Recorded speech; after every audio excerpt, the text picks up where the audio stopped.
Hello बच्चों, कैसे हैं आप लोग। लहरों से डरकर नौका पार नहीं होती और कोशिश करने वालों की कभी हार नहीं होती। तभी मैं कहता हूँ कि कोशिश कर, हल निकलेगा, आज नहीं तो कल निकलेगा। तो आइए, स्वागत है आप सभी का। आज की इस क्लास में हम लोग किस बात पे डिस्कशन करने वाले हैं। आज हम लोग बहुत ही इंपॉर्टेंट टॉपिक, बहुत ही मज़ेदार टॉपिक, कक्षा 12 क्लास 12 की फिजिक्स का पहला चैप्टर लेकर के आए हैं, वैद्युत आवेश एवं वैद्युत क्षेत्र, जिसमें हम लोग दो टॉपिक के बहुत ही इंपॉर्टेंट फॉर्मूलों पे डिस्कशन करेंगे। जिनमें से हमारा पहला टॉपिक होगा वैद्युत आवेश संबंधित कूलाम का नियम और दूसरा हम लोग गॉस की प्रमेय। इन दोनों टॉपिक्स में मिलाकर के जितने भी फॉर्मूले हैं सबको हम आज लेकर के आए हैं आपके सामने बहुत ही मजेदार तरीके से। तो आप एक एक फॉर्मूले को देखेंगे कि किस प्रकार हम बिना सिलेबस को पढ़े हुए केवल फॉर्मूलों को कैसे तैयार कर सकते हैं और अपने न्यूमेरिकल पार्ट को कैसे स्ट्रांग बना सकते हैं, मजबूत बना सकते हैं। तो आइए और देखते हैं आज के इस वीडियो में हम लोग किस प्रकार हम न्यूमेरिकल को बहुत ही शानदार तरीके से सीखेंगे। तो सबसे पहला जो फॉर्मूला मैं आप लोगों के लिए लेकर के आया हूं वो फॉर्मूला है कूलाम का नियम।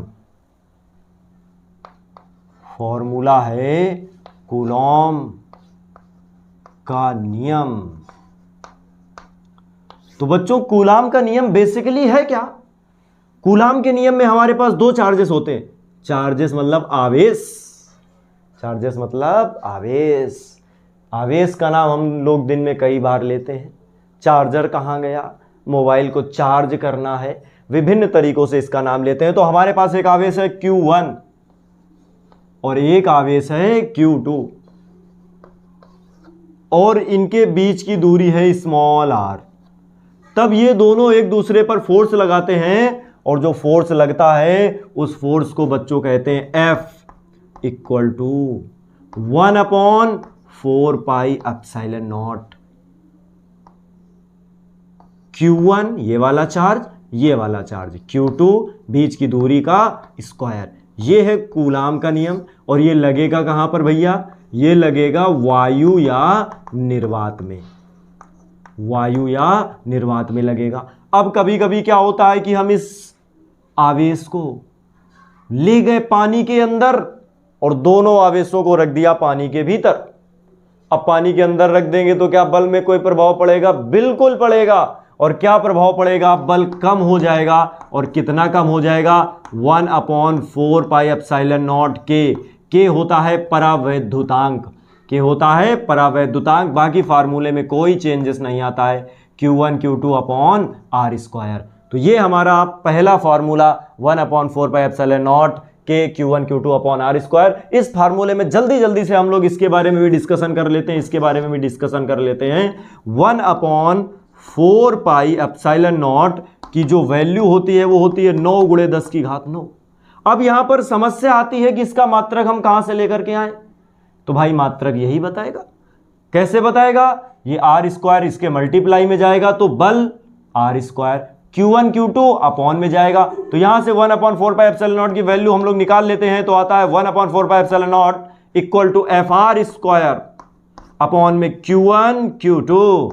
तो प्यारे बच्चों, यहां से हम लोग इसका मात्रक बनाते हैं। F का मात्रक होता है न्यूटन, R का दूरी का मात्रक मीटर स्क्वायर, बीच में डैश होता है, माइनस ना समझ लेना, अपॉन में Q1 Q2 आवेश का मात्रक कूलाम, कूलाम तो आएगा कूलाम स्क्वायर। तो 1/4 पाई एप्सिलॉन नॉट जहां भी हमको मिल जाएगा, यहां पे मिलेगा, चंद्रमा पे मिलेगा, कहीं भी मिलेगा, हम किसी भी यान से चंद्रमा पहुंचे तो बेटा उसका मात्रक क्या होगा? न्यूटन मीटर स्क्वायर प्रति कूलाम स्क्वायर। तो ये वैल्यू हमारे बहुत काम आएगी क्योंकि जगह जगह पर इसकी वैल्यू को हमें पुट करना होगा। और जब कभी भी हम कूलाम का नियम लगाएंगे तो हम ये नहीं लिखेंगे, डायरेक्ट ये वैल्यू लिखेंगे 9 × 10⁹ न्यूटन मीटर स्क्वायर प्रति कूलाम स्क्वायर। तो ये हमारा आज का पहला फार्मूला। और फार्मूला पढ़ने के बाद आप लोगों के मन में एक सवाल आया। वो सवाल क्या आया कि भाई ये एप्सिलॉन नॉट क्या है? एप्सिलॉन नॉट क्या है? एप्सिलॉन नॉट होता है एक ताकत, एक पावर जो हवा में आवेशों के बीच लगने वाले बल को कम करती है। हर पदार्थ के पास ये पावर अलग अलग होती है, इसलिए हर पदार्थ के लिए इसकी वैल्यू अलग अलग निकल करके आती है। वायु या निर्वात के लिए इसकी वैल्यू 1 मानी जा चुकी है, तो इसकी वैल्यू हम लोग अब वायु या निर्वात में इसकी जो वैल्यू हम लोग निकाल करके लाएंगे, वायु या निर्वात के लिए जो k की वैल्यू होती है वो 1 होती है, इसीलिए वायु या निर्वात में यहां पर k नहीं आता है। तो फार्मूले में एप्सिलॉन नॉट की बात कर लेते हैं। एप्सिलॉन नॉट बराबर होता है 8.85 इंटू 10 की पावर -12, और इसकी यूनिट आप जब निकालना चाहेंगे इसको पलट देंगे तो आएगा कूलाम स्क्वायर प्रति न्यूटन मीटर स्क्वायर। तो ये था आज का हमारा पहला फार्मूला, और पहले फार्मूले के डिस्कशन के बाद आप लोगों ने कई सारी चीज़ों को देखा और कई सारी चीज़ों को आप नोट करना चाहेंगे, तो बच्चों स्क्रीनशॉट इसका ले लीजिए और फिर हम कर चर्चा। तो इसका रिफरेंस क्या निकल करके आया? रिफरेंस निकल करके आया कि एक आवेश ये है, एक आवेश ये है, इनके बीच में दूरी है, तो लगने वाला बल ये होता है। इसके बारे में हम लोगों ने डिस्कशन किया, तो डिस्कशन से ये सारी चीज़ें निकल करके आई। तो बच्चों आप लोगों ने इन फार्मूलों को नोट कर लिया होगा। तो चलिए अब आज देखते हैं आगे दूसरा। तो बच्चों आप लोगों ने देखा कि हमारा कूलाम का नियम होता है 1/4 pi epsilon naught Q1 Q2 upon R square, और ये हमारा फोर्स के इक्वल होता है, बल के इक्वल होता है। ये पहला फार्मूला। अब दूसरा फार्मूला देखिए हम क्या बनाना चाहते हैं।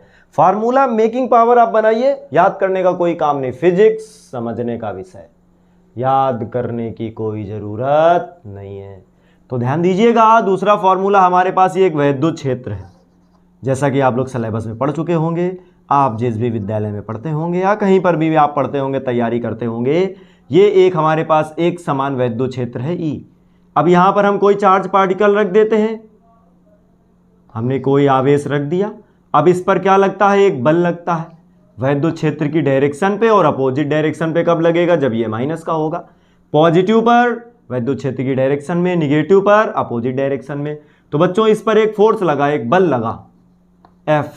अब इस F की वैल्यू हम निकालना चाहते हैं, तो जो हमारा F होता है या E की वैल्यू हम निकालना चाहते हैं, तो बच्चों ये जो बल होता है ना, ध्यान दीजिएगा, ये जो हमारा बल होता है F, अभी तो हमने देखा था कि हमारे पास दो आवेशों हैं, उनके बीच में लगने वाला बल। अब कोई वैद्युत क्षेत्र E ले लें, उसमें आवेश रख दे तो बल लगता है। और ये वाला जो बल होता है, ये बल कितना होता है? ये आप आवेश को ले लीजिए और E को ले लीजिए, दोनों का मल्टीप्लाई करा दीजिए। इसमें E और F दोनों की डायरेक्शन सेम टू सेम होती है। अगर पॉजिटिव चार्ज है तो निगेटिव हो जाएगा, तो अपोजिट डायरेक्शन में जाएंगे। यानी माइनस चार्ज होता तो यहाँ पर हम माइनस लगा देते, अब माइनस का क्यू हो जाता तो दोनों की डायरेक्शन अपोजिट हो जाती। तो ये हम लोगों का दूसरा फार्मूला। अब हम बात करते हैं तीसरे फार्मूले पर, वैद्युत द्विध्रुव के बारे में। सर ये बड़ी कमाल की चीज़ होती है, वैद्युत द्विध्रुव। वैद्युत द्विध्रुव, अच्छा वैद्युत द्विध्रुव होता क्या है? वैद्युत द्विध्रुव में हम दो आवेश लेते हैं जो एक जैसे हों, एक प्लस का क्यू, एक माइनस का क्यू, और इनको बहुत पास में ले आते हैं। कैसे पास में लाएंगे? पास में लाने के लिए हम लोग क्या करेंगे? कागज़ का टुकड़ा ले लेंगे। जैसे ये आप मेरे हाथ पे देख रहे होंगे, एक छोटी सी चौक है, और इसको घिस घिस के मैंने ये बहुत छोटी कर डाली। अब ये छोटी सी चौक आपको दिख रही, इस सिरे पर हमने प्लस चार्ज दे दिया, इस सिरे पर माइनस चार्ज दे दिया, तो ये बन गया डाईपोल, द्विध्रुव। एक का पॉजिटिव चार्ज और एक का निगेटिव चार्ज, तो ये द्विध्रुव कहलाता है। तो इस द्विध्रुव के बारे में जब भी हम डिस्कशन में आते हैं तो हम क्या पाते हैं कि इसके बीच की जो हम डिस्टेंस लेते हैं वो बहुत कम होती है, लेकिन उसको भी हम दो भागों में बांट लेते हैं और डिस्टेंस को L और L करके 2L टोटल दे देते हैं। ये डायरेक्शन हो गई 2L। यहाँ से हम द्विध्रुव निकालना चाहते हैं। अच्छा वैद्युत द्विध्रुव तो ये सिस्टम होता है, लेकिन वैद्युत द्विध्रुव आघूर्ण क्या होता है ये हम थोड़ा सा जानना चाहेंगे। हमने वैद्युत द्विध्रुव आघूर्ण ले लिया। वैद्युत द्विध्रुव आघूर्ण को हम P से प्रदर्शित करते हैं। P बराबर होता है 2QL। P बराबर होता है 2QL। ये होता है वैद्युत द्विध्रुव आघूर्ण। इसकी डायरेक्शन माइनस से प्लस की ओर होती है। तो वैद्युत द्विध्रुव आघूर्ण निकल करके आया P बराबर 2QL। कहाँ से लाए? इस Q को पकड़ा, इस 2L को लिया, भैया दोनों को गुणा करा दिया, इसको या फिर इसको ले लो आप, लेकिन चिन्ह कौन सा लेना है? पॉजिटिव लेना है, निगेटिव लेना नहीं है। तो Q का मल्टीप्लाई हमने 2L से करा दिया। बच्चों सदिशों के फार्मूले में कभी माइनस नहीं लेते, बस डायरेक्शन को बदल देते हैं। तो ये हमारा वेक्टर P बराबर निकल करके आ गया 2QL। तो ये आप लोग याद रखेंगे। अब देखिए क्या हुआ, हमने एक वैद्युत द्विध्रुव ले लिया धीरे धीरे से, तो धीरे धीरे हम लोग फार्मूले को आगे बढ़ा रहे। हमारे पास एक वैद्युत द्विध्रुव आया, एक पॉजिटिव चार्ज आया और एक निगेटिव चार्ज आया। आप पॉजिटिव को पहले और निगेटिव को बाद में, या निगेटिव को पहले और पॉजिटिव को बाद में रख सकते हैं। तो हमारे पास दो चार्ज आ गए। अब दोनों चार्जों में हमें क्या करना है, दोनों को चार्ज कर देना है। कैसे चार्ज करेंगे, वो चार्जर लगा के चार्ज कर देते हैं, ये आप लोग जानते हैं। ये हमने इसका द्विध्रुव का केंद्र ले लिया। अब इसके आगे ऐसे जाएंगे हम, ऐसे बहुत दूर पहुंच गए, सीधा घर पहुंच गए, कहाँ पर, नानी के। और ये दूरी निकली R, और इस बिंदु पर, ये बिंदु हमारा P1 है या X पॉइंट है, X पॉइंट। फिर इसके बाद हम इसकी इस वाली दूरी पर जाने लगे। इसको बेटा बोलते हैं अक्ष, इसको कहते हैं अक्ष, और इसको बोलते हैं निरक्ष। तो अच्छी स्थिति में कोई पॉइंट ले ले या निरक्षी स्थिति में कोई बिंदु ले ले। यहाँ पर जो तीव्रता होती है, अच्छा तीव्रता की बात कर लेते हैं। ये वैद्युत क्षेत्र की तीव्रता है। और कुछ लोग कह रहे होंगे सर तीव्रता कैसे निकालेंगे। भैया तीव्रता निकाल लेंगे, यहाँ पर F लेते हैं और Q से डिवाइड करा देते हैं। E बराबर F/Q। ये कहाँ से आया, इस वाले फार्मूले से आ जाता है। E की वैल्यू निकालनी है, Q को बटे में भेज देंगे। तो यहाँ पर अगर हम इस बिंदु पर E की बात करें, E कितना हो जाएगा, बहुत आसान तरीका है। E हो जाता है 1/4 पाई एप्सिलॉन नॉट। अब K भी लगा सकते हैं अगर हमने इस द्विध्रुव को माध्यम में रखा हुआ है। यहाँ पर जो वैल्यू आती है वो आती है 2P/R³। 2P/R³। P क्या है, ये देखो 2QL। R क्या है, यहाँ से ये दूरी है, इसके केंद्र से इस बिंदु X की दूरी। अब यहाँ पर अगर हम लोग निकालना चाहें और ये दूरी हम R ले लें, अगर ये दूरी R ले लें तो यहाँ पर तीव्रता कितनी हो जाएगी, E बराबर 1/4 पाई एप्सिलॉन नॉट K, और यहाँ पर 2P की जगह P आ जाता है और अपॉन में R³। तो ये हम लोगों ने देखा अच्छी और निरक्षी स्थिति में तीव्रता का व्यंजक क्या होता है। अच्छी और निरक्षी स्थिति दोनों हम लोगों ने कंप्लीट करी। इसके साथ साथ हम लोगों ने कूलाम के नियम को भी देखा।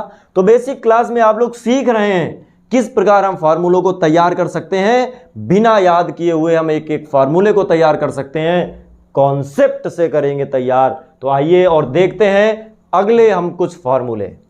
तो बच्चों आइए देखते हैं अगला एक हमारे पास बेहतरीन कॉन्सेप्ट है। अगला फार्मूला, फार्मूलों का नंबर डाल के आप नोट कर ले, चार्ट बना ले, घर की दीवार पे लगा ले।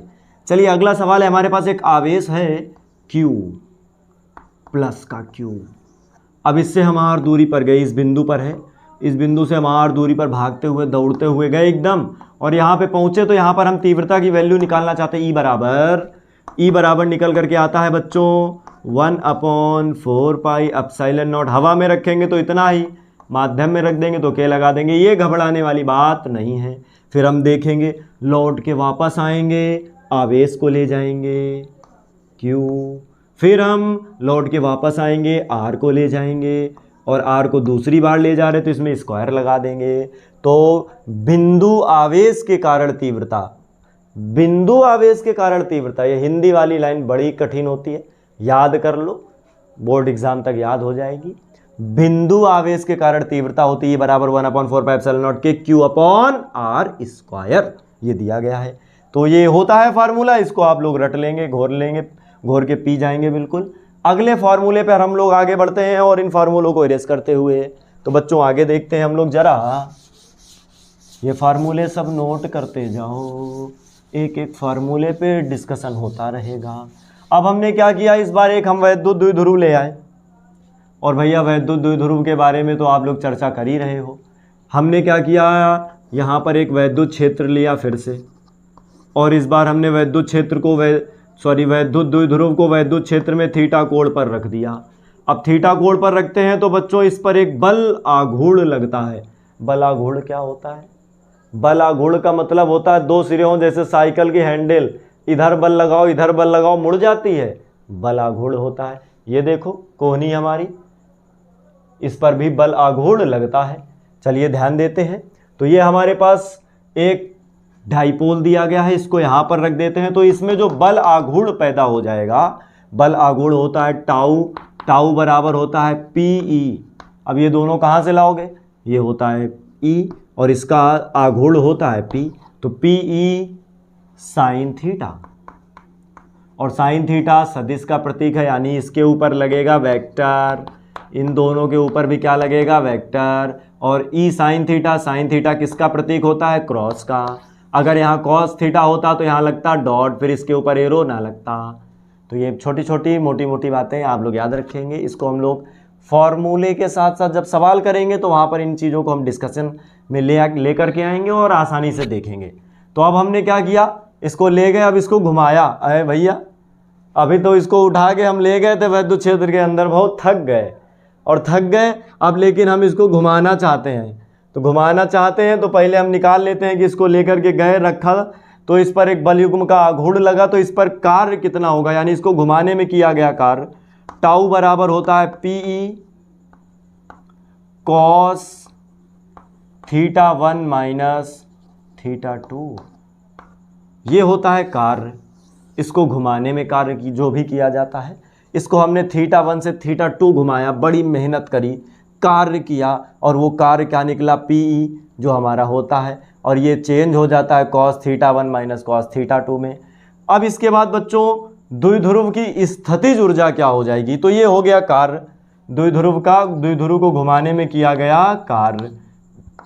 ये टाउ क्या होता है हमारा, टाउ टॉर्क कहते हैं इसको, ये होता है बल युग्म का आघूर्ण।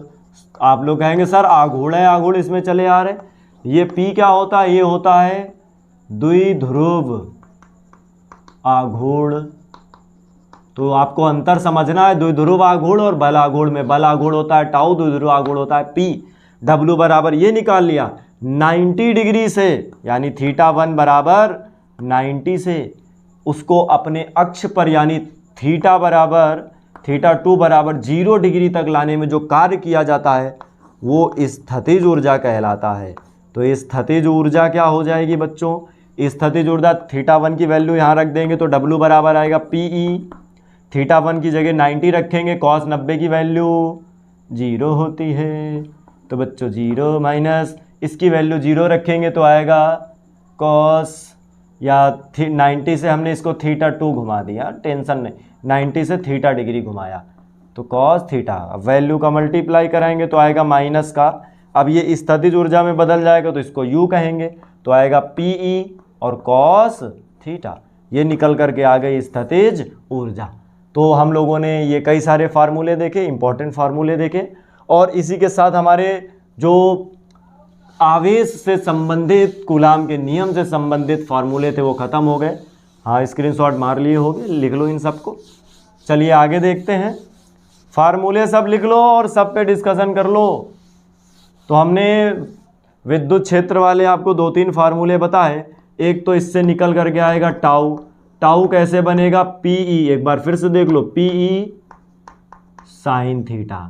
इसके बाद इससे एक फार्मूला निकल करके आएगा W बराबर, वो होगा PE, एक U निकल करके आएगा वो भी होगा PE।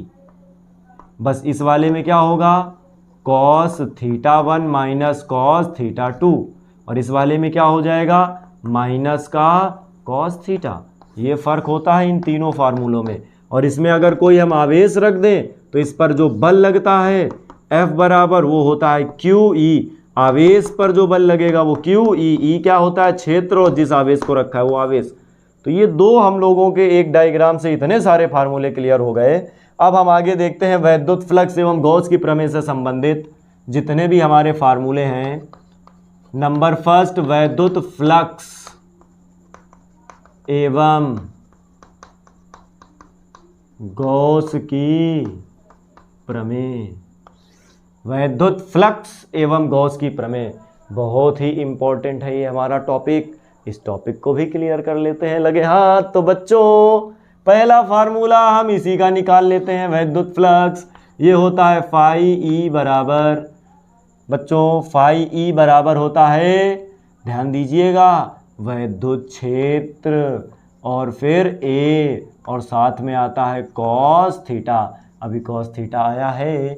ये ई क्या होता है, वैद्युत क्षेत्र। ए क्या होता है, इस वैद्युत क्षेत्र में बेटा हम लोग क्या किए, एक सरफेस देखो ये लेकर के आए, ये हमारे माइक का कवर है, इसको हम बंद भी कर सकते हैं ऐसे। इसको मैंने इस वैद्युत क्षेत्र में ऐसे रखा, ये लाइनें सब इसको इसके अंदर छेद करते हुए बाहर निकल गई, नुकीली हैं बेटा ये सब बाहर चली गई। तो जितने क्षेत्रफल पर ये वैद्युत क्षेत्र पड़ा वो वाला क्षेत्र हमने यहाँ पर ले लिया, साथ में cos थीटा रख लिया। क्या पता मैंने इसको 90 डिग्री पे ना रख के ऐसे रख दिया थीटा कोण पे, तभी इनके बीच में एंगल बन जाएगा थीटा।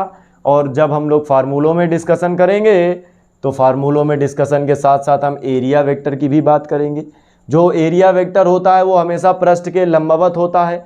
जब हम ऐसे 90 डिग्री पर रखेंगे तो इसका एंगल बनेगा उस तरफ, वैद्युत क्षेत्र भी उस तरफ, यानी थीटा बराबर 0।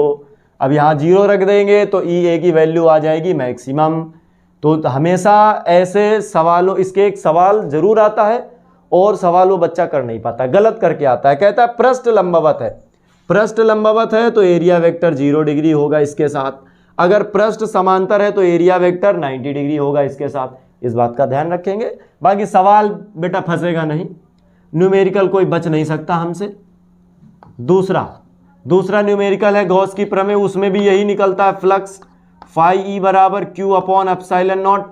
बस शर्त इतनी है कि इस बार जो हमारे पास पृष्ठ होगा वो बंद होना चाहिए, क्लोज होना चाहिए। क्लोज कैसे होगा, हम लोग बढ़िया बढ़िया जूता खरीद के लाते हैं, डिब्बा मिलता है, जूता निकाल दो, उस डिब्बे को रख दो, चारों तरफ से बंद होता है। इस तरह से हमें बंद चाहिए और उसमें एक क्वालिटी होनी चाहिए। वो क्वालिटी क्या होनी चाहिए कि उसके जो भी हमारे पृष्ठ निकल रहे, लंबाई चौड़ाई ऊंचाई, अगर लंबाई की बात करेंगे, लंबाई वाला जो सरफेस हम बात करेंगे लंबाई चौड़ाई वाला, उसके प्रत्येक बिंदु पर वैद्युत क्षेत्र की तीव्रता एक जैसी होनी चाहिए, यानी कोई ना कोई समानता, कोई ना कोई सिमेट्री होनी चाहिए। चलिए आगे देखते हैं, फटाफट हम लोग इसमें डिस्कशन कर लेते हैं ताकि वीडियो हमारा लंबा ना हो और आपको मज़ा भी पूरा आता रहे। तो फाई ई बराबर होता है क्यू अपॉन एप्सिलॉन नॉट। अब हमने एक चालक तार लिया अनंत लंबाई का चालक तार ले लिया ऐसे, और बेटा गॉस की अनुप्रयोग से इधर बहुत गया, इधर बहुत गया, और यहाँ पर हमने स्मॉल आर ले लिया। अब हम इस बिंदु पर पता लगाना चाहते हैं, एक आवेश रखते तो क्यू अपॉन आर स्क्वायर वैद्युत क्षेत्र की तीव्रता का नॉर्मल फार्मूला था। अब अगर हम एक चालक तार लें और उसमें इतना आवेश दे दें और यहाँ पर हम आपसे पूछे कि बताओ बेटा कितना होगा वैद्युत क्षेत्र, तो कितना होगा वैद्युत क्षेत्र, ई बराबर 1/4 पाई एप्सिलॉन नॉट। इसी फॉर्म में बनाने के लिए हमने यहाँ कर दिया 2 lambda upon R, 2 lambda upon R. ये आप ध्यान दीजिएगा फार्मूला, ये काफ़ी यूजफुल फार्मूला है हमारे पास। अब हमने क्या किया, एक चादर ले ली ऐसे, अचालक चादर, एक तरफ उसके आवेश दे दिया हमने ऐसे करके। अब हमने कह दिया ये चादर है, एक सर प्लेट है, ये कैसी प्लेट है, देखिए इस तरीके से, ये हमारे पास एक प्लेट है, ये वो प्लेट है बेटा जिसमें हमने संपूर्ण क्षेत्रफल पर आवेश दिया हुआ है। कुछ लोग कह रहे होंगे सर ये पता नहीं कौन सा सिंबल आपने बनाया है, इसको कहते हैं रेखी आवेश घनत्व, रेखी आवेश घनत्व लैम्डा। तो ये बेटा बहुत आसान होता है, लैम्डा बराबर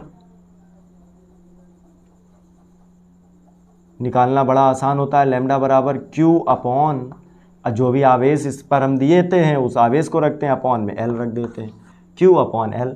इसका पृष्ठ, अच्छा इसका रेखीय आवेश घनत्व है, ये पृष्ठ है तो इसका निकलेगा पृष्ठीय आवेश घनत्व और उसको बोलते हैं सिग्मा। और पृष्ठीय आवेश घनत्व इसको बोलते हैं सिग्मा। ऐसे लेटा हुआ 6 है हमारा। अब इससे हमने आर दूरी पर, ये आर दूरी है, यहाँ हमने कहा बताओ जरा कितना हमारे पास विद्युतीय क्षेत्र होगा, तो ई बराबर होता है 1 अपॉन या सिग्मा अपॉन 2 एप्सिलॉन नॉट, होता है सिग्मा अपॉन 2 एप्सिलॉन नॉट। कुछ लोग कहते हैं सर आर का तो मतलब नहीं रहा, तो भैया बिल्कुल सही बात है, यहाँ निकालो यहाँ निकालो यहाँ निकालो, प्लेट रख के अमेरिका में निकालो, कितना निकलेगा, सिग्मा अपॉन 2 एप्सिलॉन नॉट, दूरी पर डिपेंड नहीं करेगा। समझ में आया। ये पृष्ठीय आवेश घनत्व तो क्या होता है सर, बड़ा आसान, क्यू अपॉन ए, आवेश को क्षेत्रफल से डिवाइड कर दीजिए, यानी एकांक क्षेत्रफल पर जो आवेश होगा उसको हम क्या कहेंगे, पृष्ठीय आवेश घनत्व। एकांक लंबाई पर जो आवेश होगा उसको कहेंगे रेखीय आवेश घनत्व। सब परिभाषाएं यहीं से बन जाती है, कोई भी कठिन चीज फिजिक्स में होती ही नहीं है। तो ये हम लोगों ने देखा। अब क्या पता हमने एक चादर ले ली, ये वही चादर है बेटा जिसके बारे में आपने कहानी सुनी होगी कि पैर उतने फैलाओ जितनी लंबी चादर हो। तो ये बिल्कुल सत्य है, जीवन बड़ा कठिन होता है। तो जीवन को अगर आपको बहुत आसान बनाना है तो एक बात को याद रखना है, लोगों और लोगों की बातों। यदि आप लोगों और लोगों की बातों को इग्नोर करना सीख गए तो आपका जीवन सर इतना मज़ेदार हो जाएगा कि आपको बड़ा मज़ा आएगा, बहुत आसान हो जाएगा आपका जीवन। तो बेटा ये वही चादर है, दोनों तरफ आवेश दे देंगे। अब इस पर पहले वाले के लिए वजह से हो जाएगा सिग्मा अपॉन 2 एप्सिलॉन नॉट। अब दूसरे वाले की वजह से भी हो जाएगा तो सिग्मा अपॉन 2 एप्सिलॉन नॉट। कुछ लोग कह रहे सर जुड़ा ही क्यों, क्योंकि जो हमारी तीव्रता है इसकी जब हम डायरेक्शन देखेंगे दोनों प्लस हैं तो दोनों एक ही तरफ होंगी, जुड़ जाएंगी। तो टोटल निकल करके आएगा सिग्मा अपॉन एप्सिलॉन नॉट। तो चालक प्लेट के कारण जो हमारे पास तीव्रता निकल करके आएगी वो हो जाएगी सिग्मा अपॉन एप्सिलॉन नॉट। तो ये कई सारे फार्मूले हम लोगों ने इसमें देखे और इनका डिस्कशन किया, और डिस्कशन करने के बाद अब हम लोग इनके कई सारे इम्पोर्टेंट न्यूमेरिकल्स को लेकर के आएंगे अपनी अगली क्लास में। तो इस क्लास में बच्चों इतना ही, और एक बात का आप ध्यान रखेंगे कि जितने भी न्यूमेरिकल हैं स्क्रीनशॉट ले लें, और उसके बाद ये फार्मूले एक एक करके वीडियो को पॉज करके एक एक फार्मूला आप अपने पास रख लेंगे, सुरक्षित रख लेंगे, ताकि आपको न्यूमेरिकल करते समय कहीं भी भटकना ना पड़े। एक कागज़ में फोटोकॉपी के पेज में आप बना करके पहले रख लेंगे, फिर एक चार्ट पे इसको बनाएंगे और अपनी वॉल पे इसको सेटअप कर देंगे। जब आप न्यूमेरिकल पढ़ेंगे मेरी क्लास में जाकर के तो आप पहले इस चार्ट को रख लेंगे अपने पास, ताकि कोई भी फार्मूला आएगा पहले आप फार्मूले को देखेंगे, कोई भी सवाल में पहले फार्मूले को देखेंगे। कहीं भी कोई फार्मूला लग रहा है फार्मूले को देखा, एक बार उसको खुद से ट्राई किया, नहीं आया तो उसके बाद तो मैं हूं बताने के लिए, और न्यूमेरिकल नहीं फंस सकता, ये मेरी गारंटी है। सबको शेयर कर दो ये वीडियो ताकि सब लोग फार्मूले सीख सकें, और ऐसे तरीके से जिसमें याद करने का कुछ भी नहीं है, सिर्फ समझने की बात है। तो आज की वीडियो में इतना ही, और अधिक जानकारी के लिए देखें हमारा अगला episode. Thank you very much.